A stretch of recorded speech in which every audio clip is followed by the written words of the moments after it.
morning. Good morning, all of you, and welcome to the Daily Huddle. My name is Tara Heaton, and I usually am on the Daily Huddle on Tuesdays, where we talk everything communication and relationships.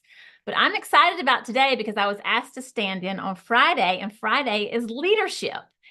And I thought, wow, this would give us an opportunity to talk about leadership as it relates to storytelling. Some of you know that I do some keynote speaking and I teach some workshops. And right now, the storytelling workshops are exploding.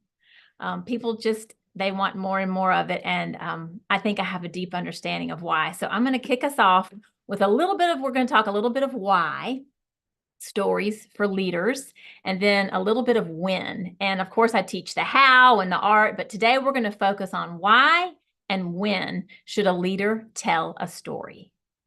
So I'm going to take you back to 2019. And it hadn't been long since I left the corporate world and started my own business. And one of my favorite storytellers was launching a workshop out in San Francisco. And I decided to invest in it. It was pretty pricey, but I thought I'm going to go out here to this workshop and I'm going to learn to be a better storyteller. And I'm going to learn more tactics and more strategies. And I'm going to come away even better. That's not what happened. I go to this workshop in San Francisco, and there's 25 people in this room. They're from places like McKesson Pharmacy and Salesforce.com, these big companies. And we, for 2.5 days, worked on telling stories. And we never talked about how, we just continued to share stories. Well, I met this man there. His name is Joe, and he was in my breakout group. And he worked for this big company. I think it was called Intermountain Health. And the first day at lunch, Joe went and sat by himself. And we're like, Joe, don't you want to join us? You know, we're just all kind of hanging out, eating lunch. And he said, no, I have too much work. And he stayed in his computer. The second day at lunch, Joe joined us. And at the end of the conference, we were supposed to stand up and say what the storytelling workshop had meant to us. And Joe stood up and he said, collectively, I have 250 people that report to me. And right now, I feel like I know the people in this room better than I know anybody on my team. And he said, I have some work to do. And I have never forgotten that. And what's kind of cool is I've stayed in touch with Joe on LinkedIn. And he recently even just sent me a note. And he said, Tara, I watched your TED Talk and it brought me to tears. So y'all, that's the power of story. It connects people. It builds trust. It builds loyalty. But we're going to talk at the end of this about why that matters and what it can do for teams. But now I want to dig into some examples so we can walk away and really use this information. One little kind of housekeeping. I've learned this kind of the tough way. Since this is only 30 minutes, I'm going to try to be very succinct and not take questions till the end. So if you have questions, if something's not clear, please let me know because I don't want to keep going if something's confusing. But if you have questions, thoughts, you want to contribute, I want all of that. I can stay on even after the 30 minutes, but I'm going to power through because I believe that our very most precious resource is our time. And you're trusting me in the Daily Huddle with your time, and I want to give that back to you in value. So I'm going to dig into some action items. Now, if you want to just have one takeaway from today about how to be a better storyteller, here's my tip. And if you listen to this tip and you walk away now, I think it will help you with your relationships at work and in life. And it's this. Before you do what we naturally want to do is tell what we know. So before you tell what you know, tell how you learned it. So let's want to think about that for just a minute. Before you tell someone what you know to be true, ask yourself this question. How did I learn this? Y'all, there's your story.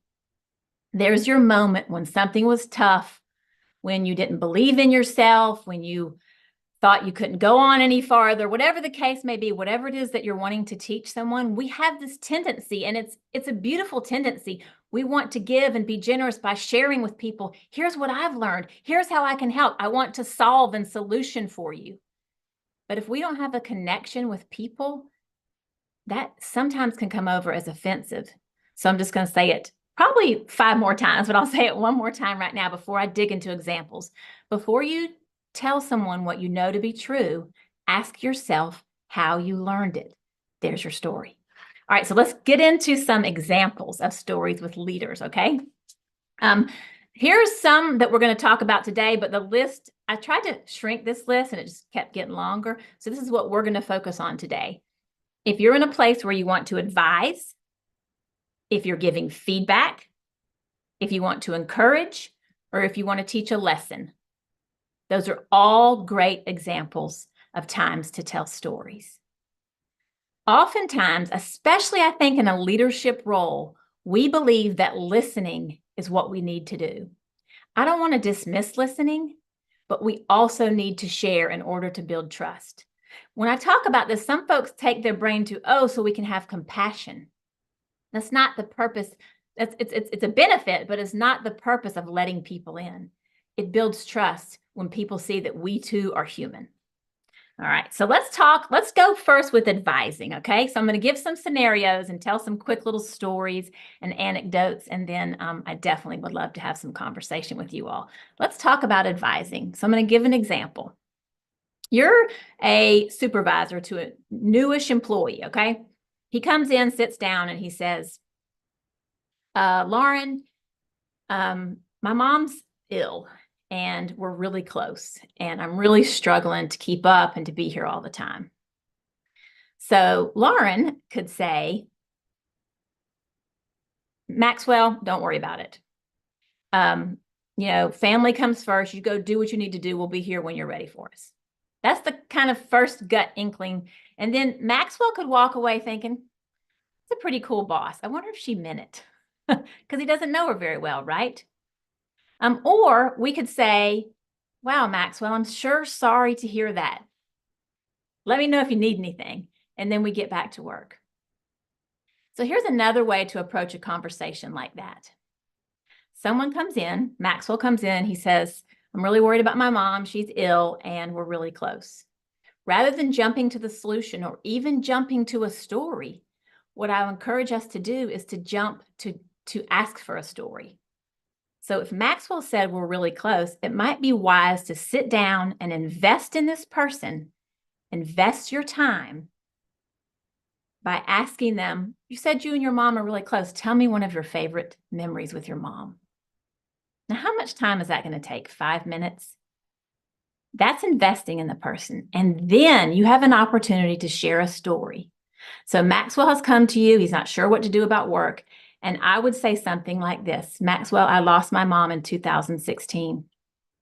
I was running a business, 3 kids, and she wasn't my priority. And if I could turn the clock back and make her a bigger priority in her last days, I would give anything to do that.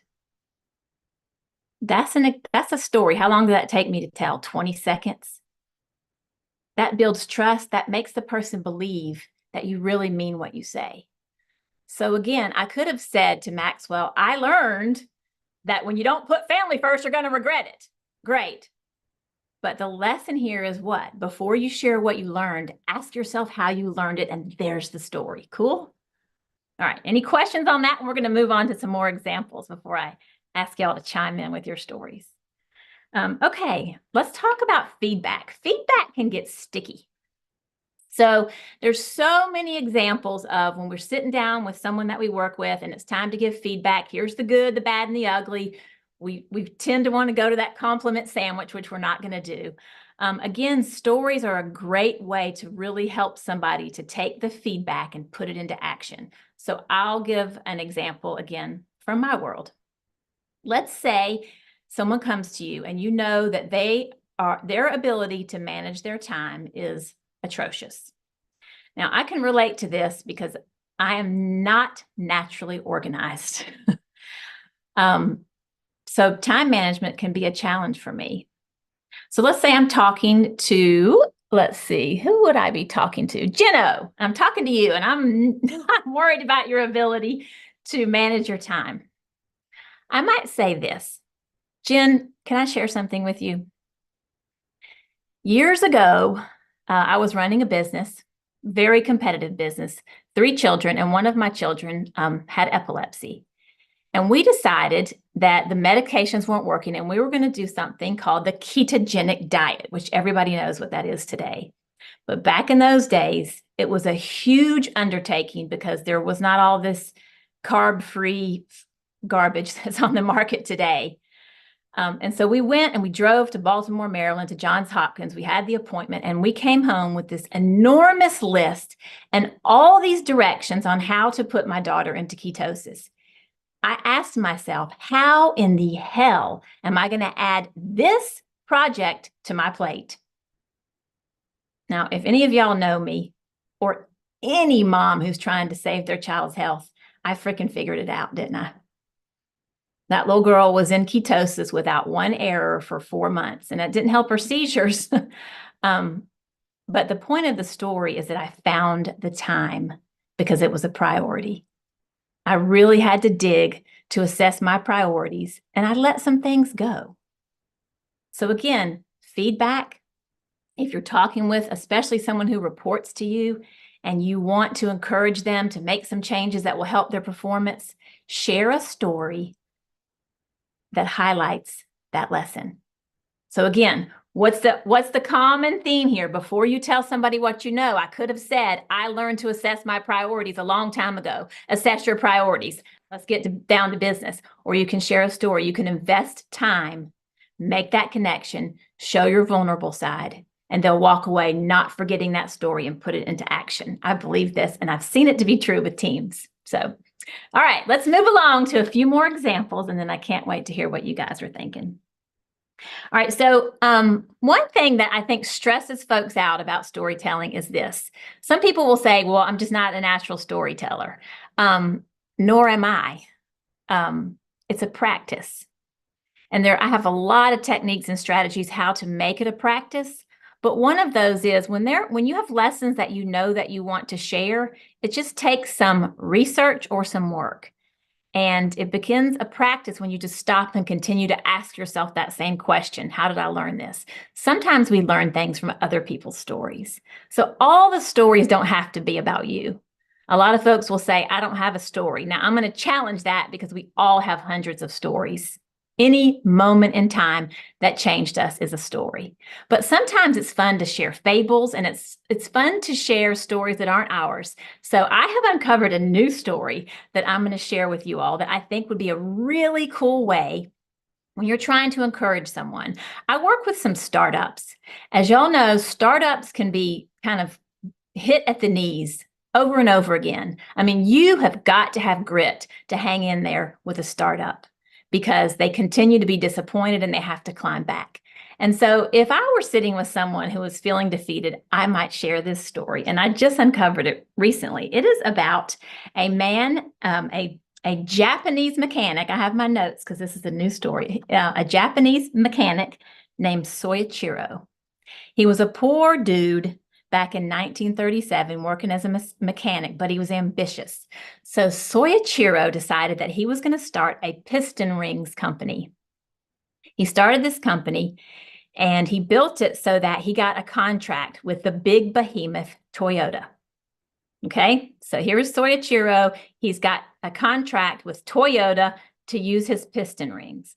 Well, he screwed up because the quality was not nearly to the level of Toyota and he lost the contract. So what did he do? He had to learn. He had to learn from his failure. He started all over again. And again, in 1941, he got another contract with Toyota. But this time, Toyota said, we're taking 40% of your company, and we're going to demote you from president to manager. He hung in there. He stayed until 1944 when his plants were bombed. There was just remnants left of this man's company. So he sold the remains to Toyota and he walked away. He took his little measly proceeds and he got 12 men together. And he found a 172 square foot shack. But they did something a little bit different this time. They started building motors for bicycles. Y'all, today, Soichiro Honda started one of the largest manufacturers of motorcycles in the world. So that's the history of Honda. And it started with just a poor mechanic by the name of Soichiro. In 1964, Honda was the largest manufacturer of motorcycles in the world. And now, as you know, they're one of the largest manufacturers of vehicles in the world. I love that story. The lesson, though, is the important thing in your conversation, because we can tell stories. We can't assume that people are going to take the lesson with them. And to me, it's bigger than not giving up. This man, not only did he not give up, but every time things didn't go his way, he learned something from it and he tried again. I have personal stories that highlight this for sure. I know all of you do. Those are the times when we share with people because it lets them in. As a matter of fact, if you want to teach a lesson in accountability, think about a time when you weren't accountable. To me, there's so many lessons we want to share with folks on our team, people that work with us. But I think back to if someone came to me, let's just say Fred comes to me and he's like, this isn't my fault and that isn't my fault and these people are making poor decisions. And Nicole, I think you're on here. You can remember days like this. It's the competitor's fault. It's the decision maker's fault. Whatever the case may be, as long as we continue to blame our inability to perform on factors we can't control, we are powerless. And I'll tell you a time when I learned this. I was just starting my business in sales in this super competitive business. And I had no customers. It was what they call a scratch territory. Well, the first 3 years of this hell, I continued to lose and lose and lose and lose. And my colleagues, my friends, they all said the same thing to me. Tara, it's not your fault. It's just too tough out there. You should do something else. It's too competitive. The competition has it locked up. Had I listened to that, I would have walked away and I would have had a very different career. And I would not have had the funds that I had to take care of a daughter suffering with epilepsy like I did back in those years. So that's a story in my history that teaches the lesson of accountability. So let's wrap this all up, and then I'm going to open it up for questions and comments. The last thing I want to say about bosses and stories is to share, is to really kind of model what I said. Before we share what we know, we should share how we learned it. And I want to share how I learned the power of story. I had a boss many years ago. His name was Joe Ford. He was one of the most natural storytellers I've ever seen. At the time, I didn't see it as that, though. He told stories about other people, about other sales reps, about his family. He always had stories. It took me a while to realize what Joe Ford was doing. He was investing in me and a relationship that would go long past sales manager, sales rep. And about 2.5 years ago, I was able to lean over and kiss him on the forehead about 4 days before he passed away. We kept that connection way past that career. And he is the one that taught me the power of story.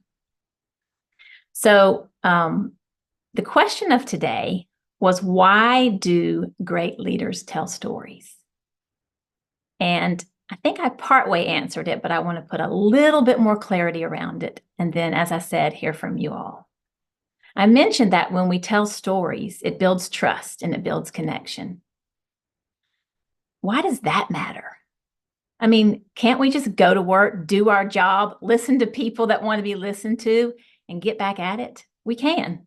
We absolutely can. But when times are tough, do you know what happens? People leave and bosses leave. There is a lot of focus out there around retention. And when we show up not only to listen, but also to share our experiences and our lessons through stories, it builds the kind of bond that I had with Joe Ford. I would have walked through glass for that man. Whether I wanted to stay there or not, I would have walked through glass for him. I wasn't going anywhere because he believed in me.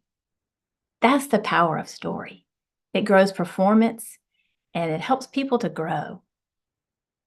So I tried to shrink that so we would have time for some comments and questions.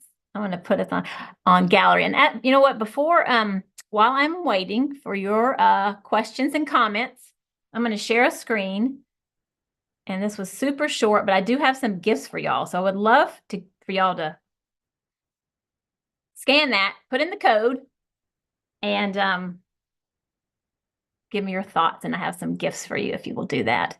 But who has a thought, question, comment about leaders and stories? Let's see here. I'm on this tiny little screen. Sorry, y'all.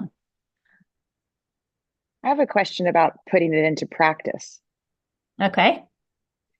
I'm wondering if you have any tips to instigate us to tell our own stories in the moment. So when an opportunity comes up, I often think I don't have any stories, and if I do, they're not interesting, and I don't want to babble on. So I just keep my mouth shut. But we all have stories, obviously, that can be applicable and helpful to others. Are there any tips to kind of instigate those from our inner selves, from our brains, to go, oh yeah, this would be really helpful right now? Because I just don't oftentimes just am blank on what story I could tell to help. Well, a couple things. Yes. One is I think that we overthink stories. I do. I happen to know your voice order and you're the same as mine, which that means that you're a perfectionist, an internal perfectionist, and you don't want to share it till it's perfectly crafted and curated. Like I tried to. So that's part of it, is just to try really hard to let that go. And the practice starts with what I've said over and over again. Before you say what you think, ask yourself how you learned it. Because I have stories now that I tell again and again. That's all come from practice. And when you come across a story with a cool lesson, I mean, if you truly want to build this practice, find a way to record it. What I have found is when I go back to some notes and things that inspire me, I have an inspiration folder in my computer and on my email. And I may not use what I read, but it'll kind of spark an idea or a thought. The other thing that I think the last tip I could give you is ask for stories. That really helps. And I explained that early on, but I'll go a little bit deeper into that. Rather than saying you're at work with people, I see like so many companies now, and this is why I've built this mechanism to keep the storytelling practice going at work, is because companies today see that their people need each other. They get that. So they take them to a baseball game or take them out for a trivia night, which is great. I mean, those are wonderful things, but that's building socialization and connection, not necessarily going to build trust. So when someone says, hey, what'd you do this weekend? Oh, I went hiking at Hot Springs in North Carolina. So that's what I did last weekend. I mean, and so great. Oh, you like to hike? I like to hike too. Cool. You know, it's just kind of very surfacey, all good. Ask for a story. What I mean by that is, what was your favorite part? Or how do you deal with the mosquitoes up there? You know, something very specific. When you ask for a moment, a favorite memory, anything that's very specific, that pulls out a story. The story is just simply a memory, and it doesn't matter, Dotsy, until we say the lesson from it, what we learned from it. But just trying to connect with people, I wouldn't worry about that. Ask for stories, which you're great at. The last thing I'll say on this is, I mean, how many times every week do we have treasured moments? But I don't think we stop to share them forward. So whatever you think is a treasured moment, if you treasure it, it's not boring. Okay. Thank you.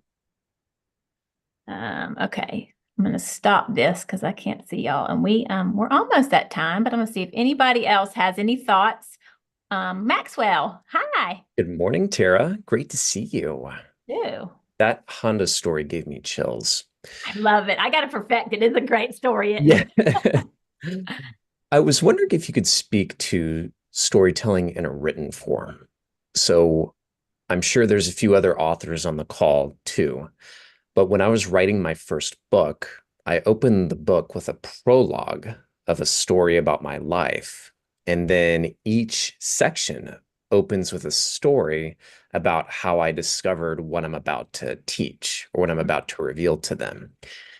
And I've gotten feedback that there are going to be some people who don't necessarily care about the story. They just want to go straight to the information. And that it might be a good move to condense the prologue and then move the stories to be case studies at the end rather than the beginning. And by the way, this feedback is not from a person, it's from my inner critic. So, Well, I think you're onto something though. That was yeah, a pretty robust question, but as you know, I write stories in the form of a blog, and I'm writing a memoir. So a memoir is going to be stories. If you're not there for the stories, you don't want the book. Your right. book's a little bit different. So what I would recommend for you, which I think is pretty simple to do, and you may have already done this, is if I just want the guts out of your book. I don't have time for the stories. I just want to know the how to.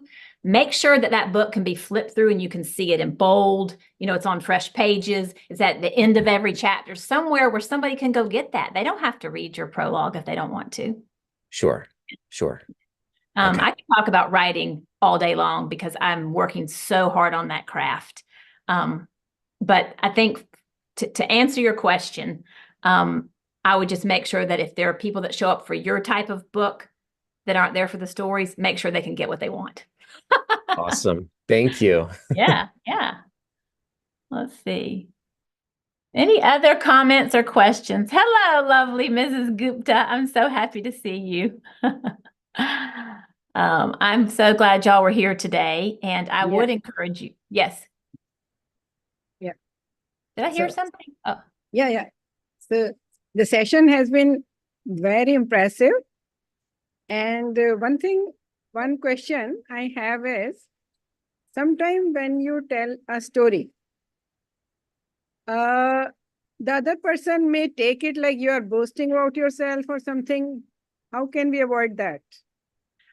I love that question because I have that fear all the time. And this is the best way that I can tell you. And that actually is a hell of a question because I know this public speaker and he tells this story about how he ran the 4 minute mile. It's a really cool story. But you know what he left out of the story? How flipping hard it was. How he had to cry and whatever he went through to get there, he kind of left that out. He just kind of highlighted it. But if you let people see your struggles, your challenges, and your imperfections, it will not come over as arrogant. All So right. let people see the tough stuff, the things you still struggle with today. And sometimes if I really have a fear about something, I will just full out voice it. Like Okay. last thing I want to do is sound like, I know it all, whatever the case may be. But let people see your struggles, your flaws. Nobody wants a perfect friend. Nobody wants that. Let Yeah. people see your flaws. That builds connection, and that can absolutely come through stories. Is that helpful? Yes. Thank you so much. Yeah. Awesome. If there are any other questions, I'm going to remind us of the number one takeaway one more time. And that is, before we try to tell somebody what we know, ask ourselves how we learned it. And there's our story. Hello. Hey, Fred. Hi, how are you? Are you on the East Coast, dude? I'm on the East Coast. Outstanding. Yeah. I just wanted to say hello, and then I don't want to waste anybody's time. Of course, I just wanted to share something as well that relates to story. You said a couple things that I thought were rather profound, that I turned into a mathematical equation. Belief equals loyalty was something that I thought was rather profound as well. That's totally dispelled or distilled what I was trying to say. Thank you. Belief equals loyalty. All right, go ahead. The next thing was the two individuals that had shared some concerns about telling stories and that maybe the story's not good enough, I should keep it to myself, or not sounding arrogant. I was fortunate enough to grow up in an environment with a lot of amazing women who really pulled themselves up by their bootstraps. And one of the things that they always did was tell amazing stories. And they would tell you a story whether you wanted to hear it or not. And I can remember being around my grandmother, and she would want to tell me a story about something that she did or something that she went through. And I would start saying things like, "Oh, grandma, I don't want to hear this." And she's like, "I don't care if you don't want to hear this. You need to know." And what she had said was, you have to sense sometimes that, people don't know everything. And sometimes they don't even realize what they don't know. And if your instinct is telling you that you are sharing something that is to the benefit of them, you have to wrestle your way through those feelings of keeping it to yourself or sounding arrogant in order to benefit that person. A lot of us have a lot of distractions and mental blocks up in our existence that we can't necessarily notice. They're like satellites orbiting around the planet, but we, as another planet looking at this person, can see them. And sometimes that person's not aware of it. And sometimes you just have to kind of sit them down and talk to them, even though they may not want to necessarily hear it, or they don't think that they hear it, or maybe they only hear pieces of it. They come back later. You have to repeat the story 2 and 3 times before they get it. But it can ultimately, that's called hard-headedness. Yeah. Well, and ultimately it can get through. Third and final thing, I make films. I write scripts and things like that too, screenplays and stuff. But I was working on a film. I was in Mumbai, and I was also in Kenya, Nairobi, East Africa, as well, spending a lot of time with people that were locals. And then while I was in Kenya, I was in a village called Mukuru Kujenga, and we were interviewing a man that he lived in a little tin hut, and he was the village witch doctor. Yeah. And up to that point, my perception of a witch doctor was something very Hollywood-ish, that witch doctors cast spells, they do bad things and all this other stuff. But actually, it was the opposite, that he was the tribal therapist. He was the guy everybody went to when they had problems or issues. He would talk to everybody, and that was his job. And one of the things that was so incredibly profound about it in the story that he was telling, he was that the people in the village that had a lot of resources, that were the rich people, so to speak, people didn't generally like them too much because they weren't very nice people, because they had a lot of stuff. They're very arrogant. They didn't share. Very common things in any culture or society, the haves and the have-nots.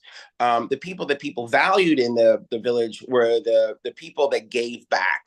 So there were people like him that were the therapists. There were other people that were the caregivers. There were the people that helped raise the children. There were the people that cooked the food. There were the people that always made sure that the village was safe, or that the village was arable and clean and things like that. And those were the people that were celebrated the most. Those were the that were the most popular. That their world and their village is the inverse of our Western culture. The people to be admired are the people that are doing things that are giving and helping other people, versus admiring the people that have a lot of money and drive the fancy cars and live in the big houses and things like that. And I thought that was very fast. That was a very interesting story to me. And once again, an example, a story can move the needle for you, change your context about your thinking, that you say something, and then from that day forward, you think about something a little bit different. And for me today, it was belief equals loyalty. As well. I never thought about it that way, and moving forward, I'm going to think about it that way. Well, and to add to retention, I also say add resilience as well. I think that that's extraordinarily important, and it's to be admired as well. People with a lot of don't quit in them are people that I think are extraordinary. Thank you. Awesome reminders. Thank you. Thank you for being here. Thank you all for being here. I know we have run over, but everyone's always free to leave, right? Thank you for those stories, Fred. Thank you all for chiming in. And I'm going to list off our tenets of the Daily Huddle, and we're going to sign off and have an amazing weekend. And those tenets are: remember to love, and to give, and to laugh, and to get your rest and eat your plants, and stress less, and most of all, get up off that butt and move that body. Y'all have a great weekend. Thanks for being here on the Daily Huddle.